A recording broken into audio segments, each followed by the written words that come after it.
Welcome to hell. Sorry, I meant Venus. Some say it's Earth's twin. But this world is nothing like home. And you're about to experience this scorching hot landscape firsthand. Your mission is to spend 5 seconds on this hellish planet. Trust me, these are going to be a very long 5 seconds. Venus is the second planet from the Sun and our nearest neighbor. At its closest approach, Venus is mere 40 million kilometers, 25 million miles away from us. After just 4 months in space, you'd finally be able to witness this beautiful but deadly planet up close.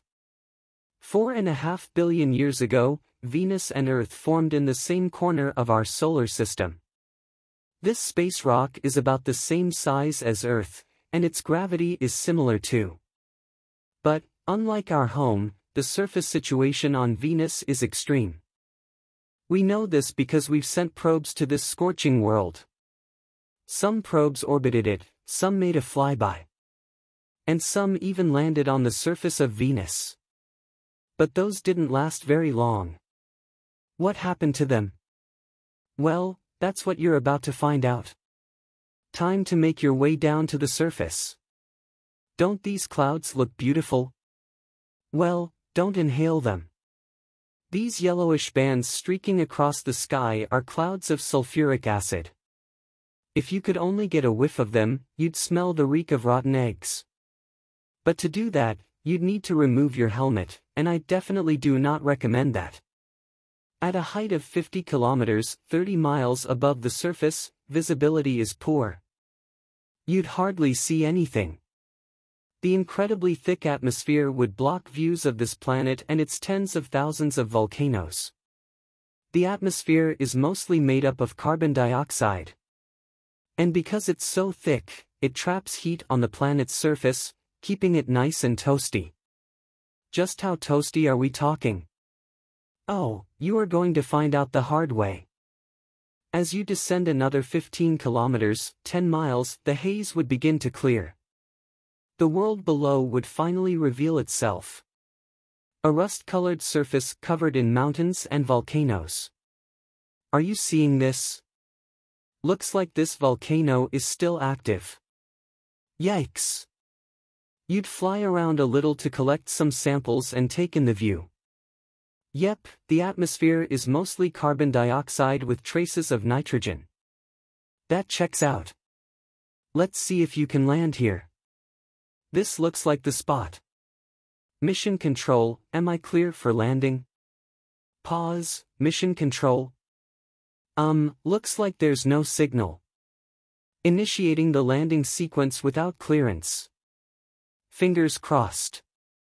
Landing your spacecraft would kick up clouds of dust that would take several minutes to settle down in the soupy atmosphere. As it clears, you'd look up into the sky, but you wouldn't find the familiar yellow circle of the sun. On Venus, it always looks like dawn, no matter what time of day it is. That's because the Venusian atmosphere only lets about 10% of the sunlight that hits it reach the surface.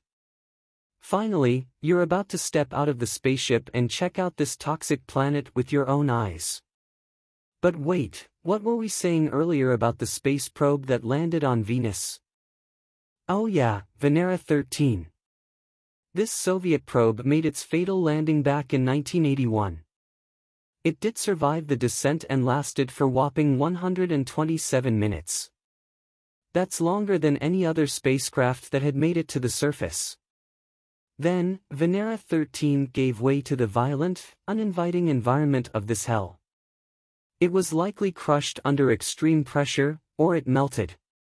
But it's too late to turn around now. You've lived through the 1-hour-long landing, and you're so close. All you need to complete your mission is to spend 5 seconds out there.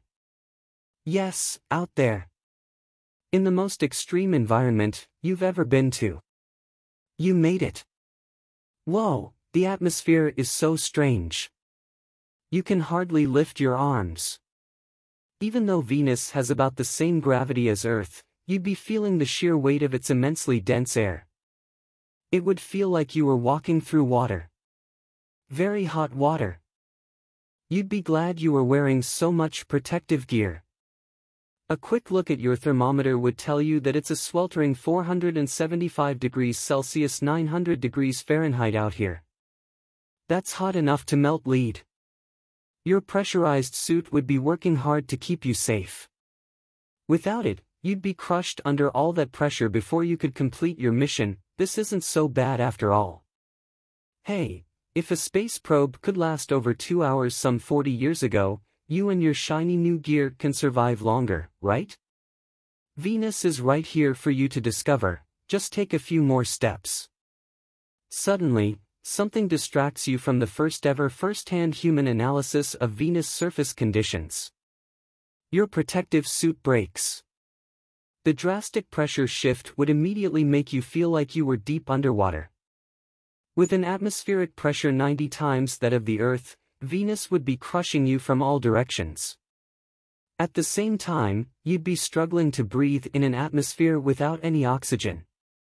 And the atmosphere you did manage to inhale would scald the inside of your mouth and the top of your throat. Unless you could scramble very quickly back to the safety of your spacecraft, you'd be dead within seconds. Hey, it could be worse.